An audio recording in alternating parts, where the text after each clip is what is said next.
Order! Order! You are an incorrigible delinquent at times.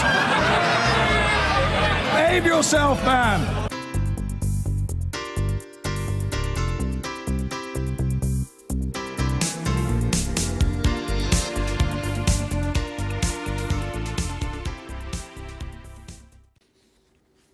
President Trump says transgender people are to be banned from serving in the armed forces, reversing the policy of Barack Obama.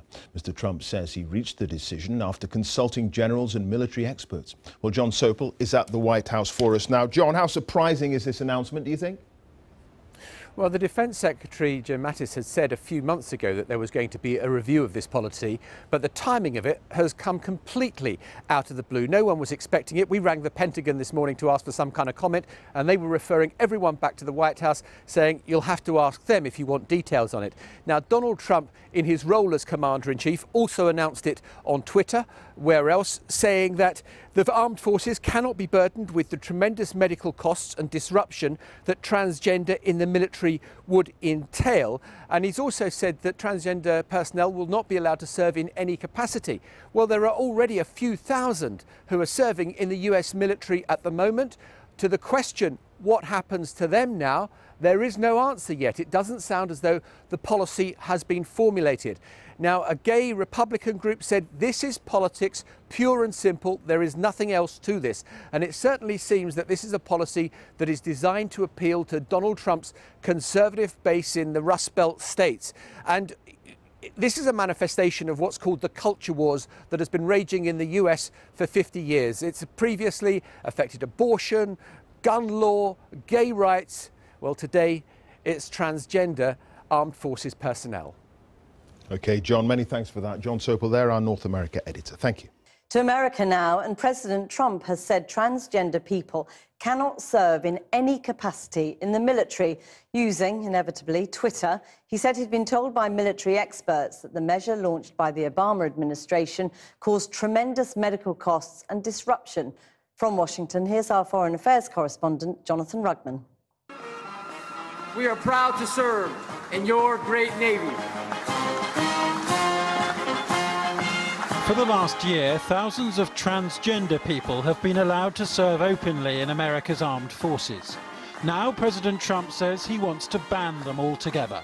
In his latest bolt from the social media blue, he tweeted that America's military must be focused on decisive and overwhelming victory and cannot be burdened with the tremendous medical costs and disruption that transgender in the military would entail.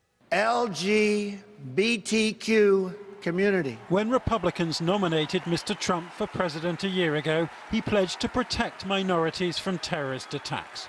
As your president, I will do everything in my power to protect our LGBTQ citizens from the violence and oppression of a hateful foreign ideology.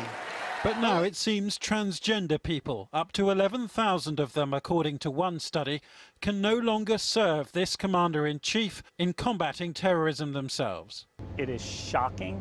It is breathtaking in its capriciousness and stupidity. Given that transgender people serve in 18 militaries around the world, why do you think the president's doing it? He's a dilettante who does policy by tweet and whim, so we don't know. Maybe he had a dream last night, maybe there was a story on Fox News, none of us know. The president claimed he'd consulted his generals and experts, but the Pentagon today referred all inquiries to the White House. Last month, General Jim Mattis, the Defence Secretary, said commanders wanted another 6 months to think about the transgender issue. And at his confirmation hearing, he struck an open-minded note. Do you believe that allowing LGBT Americans to serve in the military or women in combat is undermining our lethality? Frankly, Senator, I've never cared much about two consenting adults and who they go to bed with. That open-mindedness was on display again with the US Navy's recognition of LGBT Pride Month.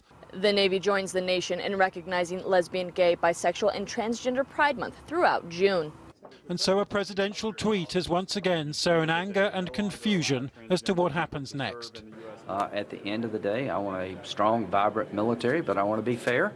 And the best way to do this is have a hearing, not a tweet. Although they are willing to sacrifice their lives to protect our freedom, we will not offer them the most basic freedom in return.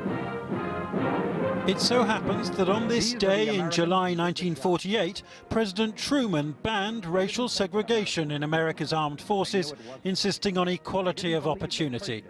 And with women now serving in combat roles, LGBT charities say transgender rights are the new front line of civil rights, and that legal action will surely follow. Jonathan Rugman, Channel 4 News, Washington. Well, I'm joined now from San Diego by Autumn Sandine, a US Navy veteran and transgender activist. Autumn Sandine, what do you make of this? I just think this is tragic. We just, within the last year, had very many transgender active duty members come out when told they could come out and serve. And now their opportunity to continue serving is probably going to end. Probably all these people are going to be discharged when all they wanted to do was serve their country. I mean, President Trump has said he's consulted with military experts and they've told him it would lead to tremendous medical costs and disruption. The Palm Center has been looking into the costs, and they're talking millions of dollars. There's a recent congresswoman who's been saying $1.3 billion. The Family Research Council has been saying upwards of $1 billion. The figures that these folks are coming up with, nobody knows where they're coming up with these ridiculous figures, or when they're coming up with them, they're just out of nowhere and not based in reality. The costs are minimal. They're not out of line with other treatments they're giving with other people. 18 other militaries in the world have transgender service members. This is not new. This is not hard. We should be able to do this in America. Why do you think he's come out now and said this? I'm not sure why today. It does seem to be rather capricious and just out of the middle of nowhere. Why he's doing it, it just strikes me as he's just listening to that very strong social conservative base that was a major part of what got him elected in the first place. But as to why it's this particular moment on this particular day, on the 69th anniversary of the desegregation order, your guess is as good as mine. You talked about transgender people who are already on active service. Now, the Pentagon won't release figures for that, but one study suggests it's between 2,000 and 7,500 transgender people. What will they be thinking now, do you think? They're wondering whether they're going to have a career tomorrow. You know, they were told when they came out that they would have a career. They could still be transgender and serve.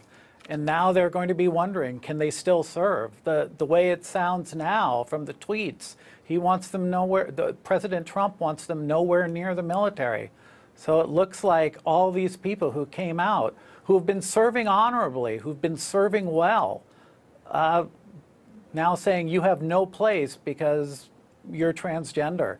It just seems just the ultimate in discrimination for no reason other than who they are.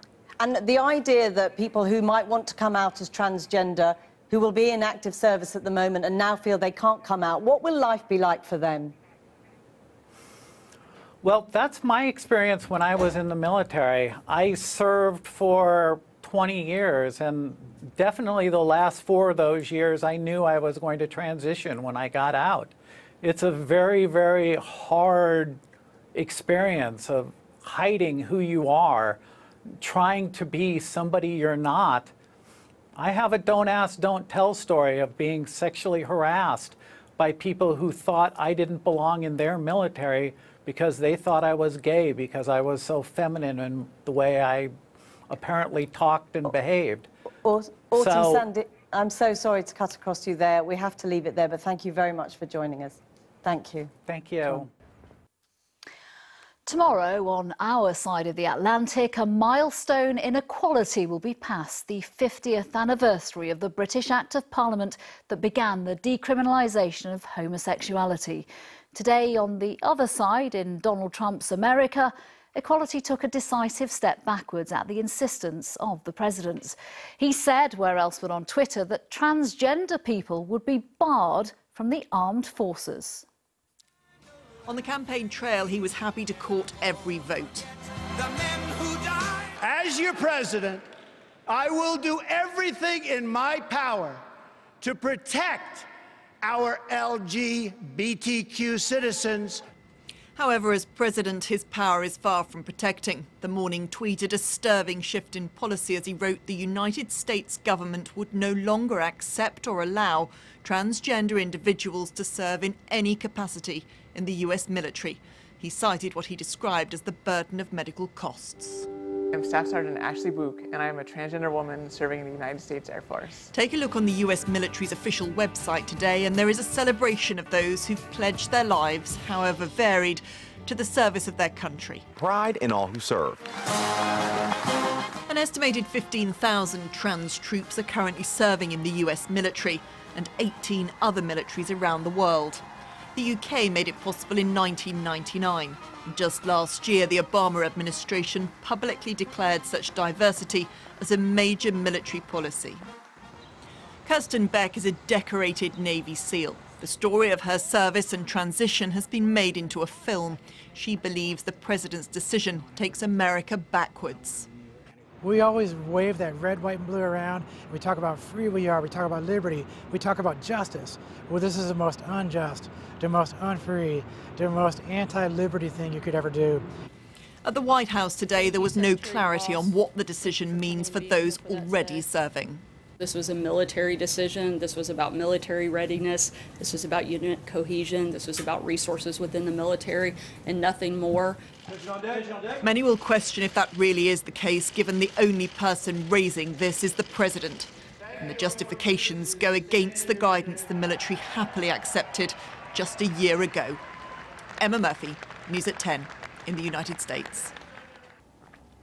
Right, in a few minutes we're going to talk about those chlorinated chickens, Anglo-American trade, all of that. I'd like to say that over in the US they're talking of nothing other than the opportunities for trade with us, but the president has diverted attention to other things this week and again today.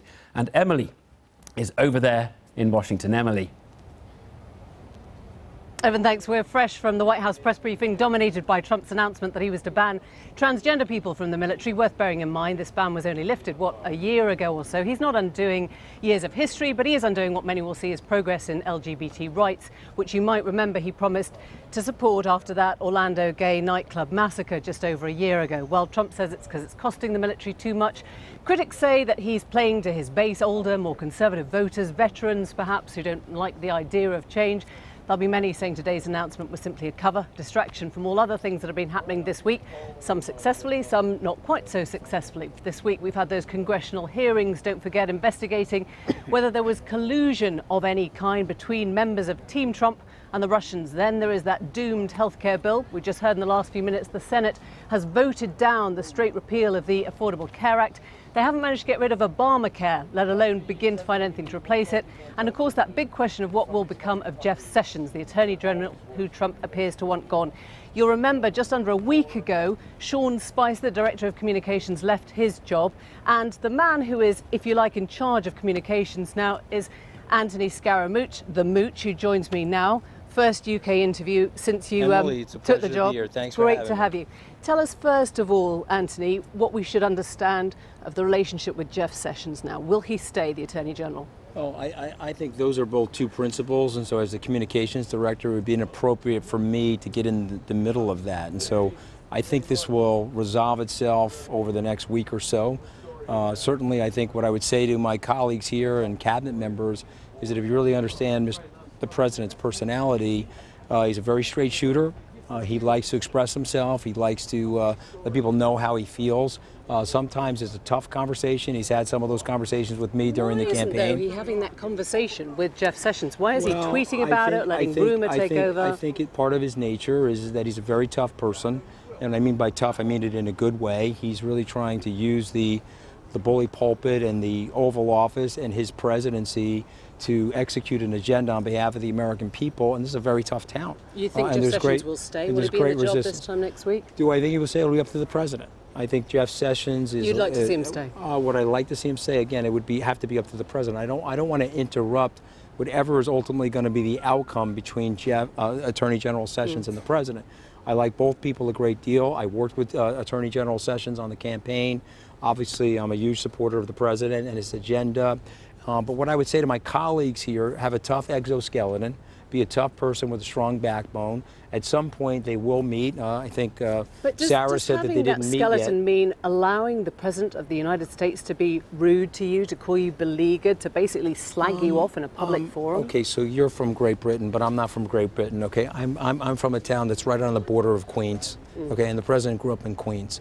Okay, so we have a little bit of a different communication style. It's a little bit more direct. It's probably a less subtle and polite, but you don't think that politicians in your hometown are hitting each other left and right? Now, they may be hitting each other in a more subtle way.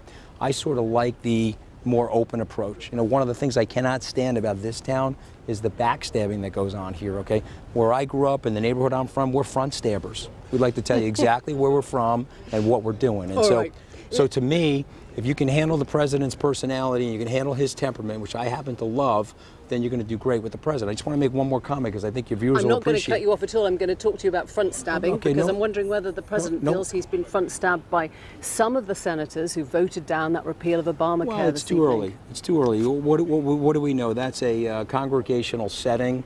There's a lot of conversations that go on. If you read Team of Rivals, it took Lincoln 3 or 4 times to get what he wanted from the Senate and the House of Representatives, which was the full abolition of slavery. That was a much tougher thing to get done than what we're working on right now. Yeah, but even under Obama, they voted to get rid of Obamacare. It was only Obama that kept that bill going. So here, under Trump, under the Republicans... It took 22 months for President Obama to get what he wanted from the legislature. 22 months. We're in the 6 months of the president's presidency, and so think about the things that we're trying to accomplish inside of 1 year. If I'm right, and I believe I will be, and the president's going to make it so, we get the Obamacare repealed and replaced, which I predict will still happen, and we get a level of tax reform that we haven't seen since 1986, and we do that inside of a 12-month period of time of the presidency. I think that'll be remarkable, and hopefully you'll invite me back on the BBC and you'll say, geez, the guy had pretty good predictive powers. Well, give me a date then. What kind of time frame are we working for? I can't give you a date because I'm now living in Washington. Okay, do you live here in Washington? Nope. Okay, see, that you're lucky for you that you don't live here in Washington, because what happens here in Washington is people say one thing to your face, but they don't really mean it, and they say something else behind your back. Okay, so what I like about the president, it's actually good leadership to say the things to people's faces, what he actually means, and then let's resolve it or not resolve it. We're either going to reconcile or we're going to go in different directions, but at least now everybody knows how they feel. What I love about the president, you don't think I've had tough conversations with the president, him and I? Of course we have. We've known each other for a long period of time. But what I love about the president, he's a remarkably loyal guy. The loyalty, though, has to be symmetrical. And good loyalty is always symmetrical. You don't want asymmetrical loyalty. But he's here for a reason. The American people are fed up with this city. Okay. And so I'm calling on my friends in the city, a lot of these guys I like in the House and in the Senate, to dial it back, support the president's agenda, because it's your long-term agenda and it's in your long-term best interest. Let me ask you something. If you were running a campaign and somebody called you up and said, we've got serious dirt on your opponent, it comes from Russia, would you take that meeting? Well, I think I'm going to stand by what the president's remarks were, that most people would take that meeting. I think what I have issue with is that all of us, myself included, are political neophytes back in June of last year. And so had Donald J. Trump Jr., who's a dear personal friend of mine, and I can attest to all of your viewers, I know he's done absolutely nothing wrong, and he will be completely and totally exonerated. But you're saying he's naive. I didn't say he was naive. I said he was inexperienced. There's a difference between naivete, which is simplicity and some level of stupidity, and inexperience, which is, okay, this is something I have some curiosity about and I'm going to take the meeting. Why wouldn't you ask advice then? Why wouldn't you go to somebody who wasn't inexperienced and say, should I take this meeting with Russians? We were running, you have to think about how phenomenal this movement was. We were running a campaign with a skeletal staff. We spent less than 2/3 of what Secretary Clinton spent. We had a very small local operation. She had thousands of people all over the country. You got to think about how upset the United States people are, the middle class people. You know, when I came back from your beautiful city in London, I was with the dean of the Harvard Law School, and she said, well, why did they Brexit? All of the elites that I just met with in London said they were never going to Brexit. And I looked at her, I said, have you been to a Bernie Sanders rally, Dean? Have you been to a Donald J. Trump rally? That'll explain everything you need to know about the discontent. And I've been to the Trump rallies, and I've been to Brexit rallies. But I want to bring you back onto I want to bring you back onto the Russia question, though, because this is threatening to undermine every other thing that the president is trying to get done. I don't believe that.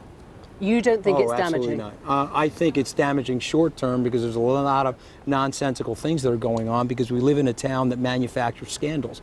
This is Scandals Incorporated down here. So what we do is we manufacture fake scandals so that we can disrupt people. We can hit them personally to try to. Congress wants to hear from the president's you don't want to let me finish. The president's son-in-law. I'm just asking you. Don't you find that an extraordinary thing? It's not the town. It's Congress. It's the Senate. It's the House. Schiff said that he had a very good feeling about what Jared Kushner, who's an unbelievable guy, who's earnest and incredibly honest. Even he should see what's happening right now, which I love, is that the elites and the media establishment that want to hit the president on Russia every day, they're recognizing there's nothing to the Russian story. So here's what's going to happen. Donald Trump is not elite. We're going to move on. The business side, or the politics side, or the inheritance side. What part of Donald Trump? Many people in the UK don't understand that. There's so many things about the president. He's a celebrity. How about He's the a billionaire. cheeseburgers? How about the pizza that we're eating? Everyone eats cheeseburgers and pizzas. What are you talking about?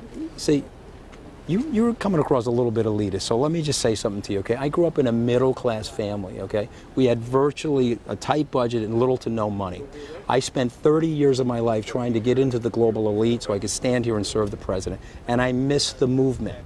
You know why I missed the movement? Is I tunneled myself into elites. And we had this circular conversation about what was going on, which was completely wrong. Donald Trump is not elite, then? He's not an elite? Very much so. He's both.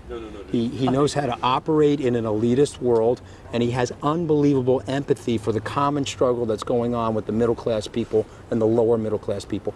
He has something that, frankly, I don't have, and it's embarrassing to me to admit it to you on a live television show, but I missed the movement. I grew up in a middle-class family, and I didn't size the economic desperation that was taking place in my hometown. Okay. A bit of good news. He showed it to me. A bit of good news, because Donald Trump tweeted that he was very excited, he was very encouraged about a big trade deal with the UK. Now, just to get into the specifics, our Environment Secretary today said he would not do a deal with the US if it meant accepting chlorine-rinsed chicken. That's the big question that's going on in the UK at the moment. So the question is, would the US administration, would the government make those concessions to do a deal with us? Here's the very good news about me. You and I are meeting each other for the first time. I have no idea what's going on with the chlorine-rinsed chicken. And so even to pretend and make something up to you, I'm just not going to do that, okay? But if you want to interview me in a week or two, I'll figure out what's going on with chlorine-rinsed chicken. I bet you I have a clever answer for you. You think we're going to get a trade deal with the US? 100%. Loves the United Kingdom. Don't you want a trade deal for your great country? Do you want a trade deal with the UK more than the EU? You only ask the questions, you don't answer the questions, right? Do you want a great trade deal? We want trade deals with everyone, of course we do, for our economics. So think about the special relationship that we've had since the inception of this great nation. You know what this nation is? It's a disruptive startup. Okay, it was a group of rich guys that got together and said, you know what? We're going to break away from the other country and start our own country. This is the disruptive startup. You know what the president's doing? He's bringing it back to its roots of disruption. Okay, we're going to disrupt and hack the political system to take care of the American people. To do trade with the UK, what does that mean? Does it mean that you will meet us halfway, that we have to give in to you? No, I don't think so. He's about reciprocity. He's about fair and equal trade. He just wants it to be reciprocal.